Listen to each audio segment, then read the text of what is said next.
Trump just blindsided Congress. Ingenious move sends Paul Ryan scrambling, by Rory for RWNofficial.com.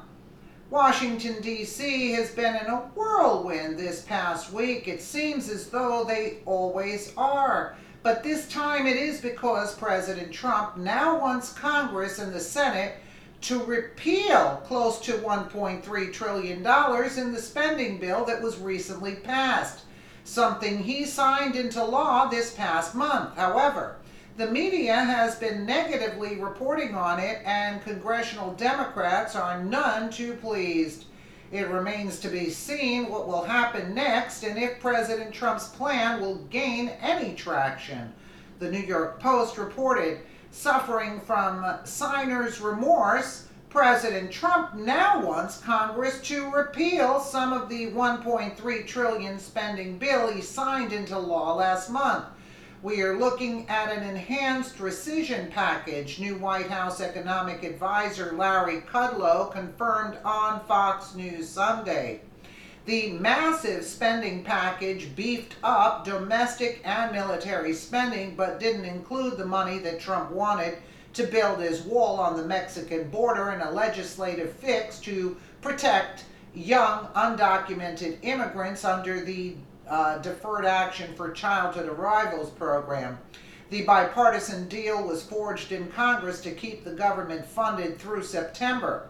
Trump and the Republicans got an earful from their base about adding to the deficit and not demanding border wall funding. Now the White House is working with Congress on new legislation to undo some of the spending. I think the Republican Party on the Hill has finally figured out it's really not a bad idea to trim some spending, said Kudlow, White House National Economic Council director, because after all, spending can lead to deficits and spending interferes with the economy. President Trump is a deregulator and a tax cutter. We want a much more modest government role, he continued. Trump had initially threatened on Twitter to veto the spending bill, but caved into signing the hard-fought bipartisan deal to avoid a government shutdown. Now the White House and GOP leaders in the House and Senate are drafting a plan to rescind billions of dollars in spending, Axios reported Sunday. One possible target could be foreign aid.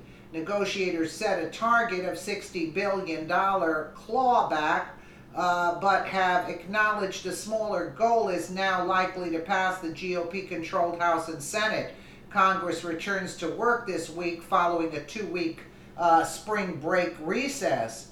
One of the biggest concerns that people have about the rescission package is the alleged potential cuts to the Children's Health Insurance Program, CHIP. Funding allotments in 2017 for the fiscal year were $15.8 billion for the program, while media outlets are saying that $7 billion will be cut from CHIP. In reality, they are misrepresenting what is going on.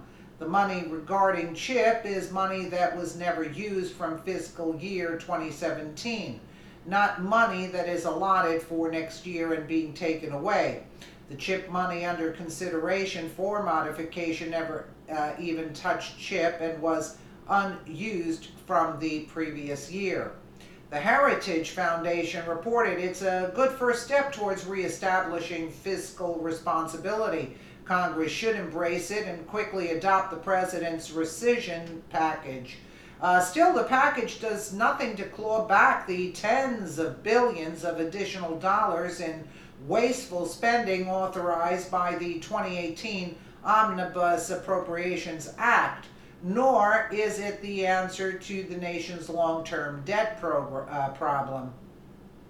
Congress and the President should work together on additional rescission packages that target 2018 spending and pass a fiscal year 2019 budget that rolls back the latest budget deal and addresses the programs driving the national debt. The president's rescission package would take back $15 billion in previously provided spending authority. Of that, $7 billion would come from the funds provided in 2017 to CHIP. No authority was ever actually granted to CHIP to spend that money.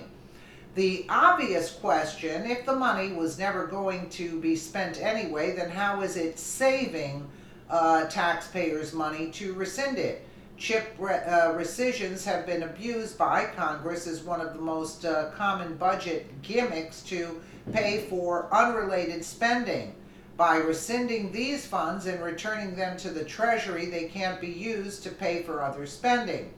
A further $4.8 billion in rescission comes from the Department of Energy's Advanced Technology Vehicle Manufacturing and Innovative Technology Loan Programs. The loan programs are remnants of the 2008 auto industry bailout. Neither has generated new loans since 2011. Unspent emergency funds from the 2015 Ebola outbreak and from relief provided in the wake of Superstorm Sandy in 2012 are also in the rescission package. The remainder of the request is spread across several agencies and programs. But Democrats do not like the facts. They are too busy trying to gear up to take back the majority come November. So they are playing games in an attempt to twist the narrative to hold on to the minority vote because it is their only chance of winning elections. Without that vote, they are done. While it may work, the rest remains to be seen. Share if you agree the rescission package is fiscally responsible. No, I don't. I don't think, they still spend too much. I think there could have been more cutbacks. That's my opinion. They waste money on God knows what they waste money on. It's just a total mess. Try cleaning this mess up. Good luck. Let me know what you guys think in the comments below. And again, thank you so much for watching.